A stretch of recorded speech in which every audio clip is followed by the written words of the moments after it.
Hi, I'm Coach Jay, and welcome to my channel.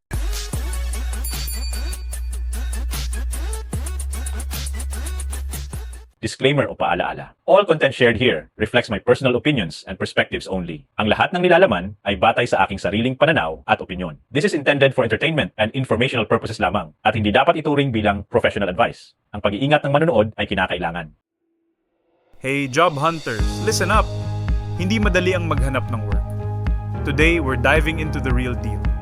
How to be professionally aggressive para mapansin ng mga hiring companies. How to show up with killer first impression, how to stand out kahit resume lang dala mo, how to prepare for the interview na hindi boring, and most importantly, choosing a job na swak sa passion. Walang safe answers dito, lahat practical at real-life experiences. Watch till the end, kasi may katotohanan pero matatawa ka rin in the process. Ready ka na ba? Hey buddy, just a quick one.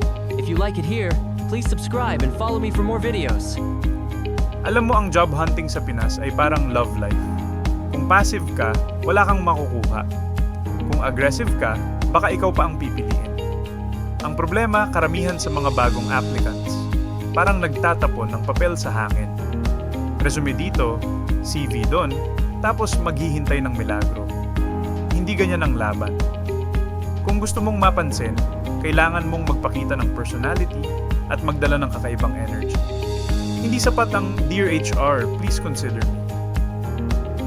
10 top jobs ngayon sa Pinas ay tech roles, healthcare, BPO, digital marketing, engineering, logistics, finance, education, construction, hospitality, at creative content. Hindi lang sa JobStreet or LinkedIn makakahanap ng trabaho. Minsan nasa TikTok, Facebook groups, o mismong referrals ng tropa. Kung hindi ka marunong mag-network, sorry ka na lang. Pagdating naman sa first impression, hindi yan tungkol sa branded clothes. Kung papasok ka sa interview na parang zombie, kahit Gucci pa suot mo, wala kang laban. Energy ang puhunan. Smile, eye contact, tapos konting humor para hindi stiff. Pero wag OA, baka isipin nila, clown ka at hindi ka seryoso. Resume or CV, kahit alin pa dyan, kung plain lang, goodbye agad. Lagyan mo ng spice. Highlight mo achievements mo, wag responsibilities lang. Kung ang resume mo parang grocery list, sino pa magbabasa? Make it look like a trailer ng pelikula mo, hindi obituary. Interviews? Wag kang mag-memorize ng script na magdala ka ng kwento. Employers love stories, not robotic answers. Kung tanungin ka ng weakness mo, wag mong sagutin ng perfectionist ako. Ang dami nang nagsabi niyan. Gas-gas na yan. Sabihin mo yung weakness mo pero may twist kung paano mo siya ginawang strength. Yun, ang killer move. At sa huli, huwag kang mag-apply lang dahil may opening. Kung hindi aligned sa passion mo, sa hilig mo, magiging miserable ka. Ang trabaho hindi lang pera, dapat may sense of purpose. Kung hindi, para kang nagbebenta ng kaluluwa mo sa lowest bidder. Have some value to yourself.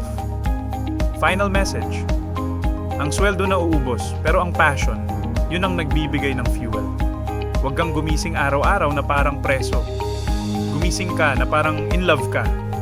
The choice is yours, pero huwag kang magreklamo kung mali ang pinili mo. Ang trabaho hindi lang survival, dapat transformation. Kung hindi ka willing mag-risk para sa passion mo, baka deserve mo lang talaga yung boring work na kinatatakutan mo. Okay, docs! Back to work! Thanks for watching. Don't forget to subscribe and follow me for more videos.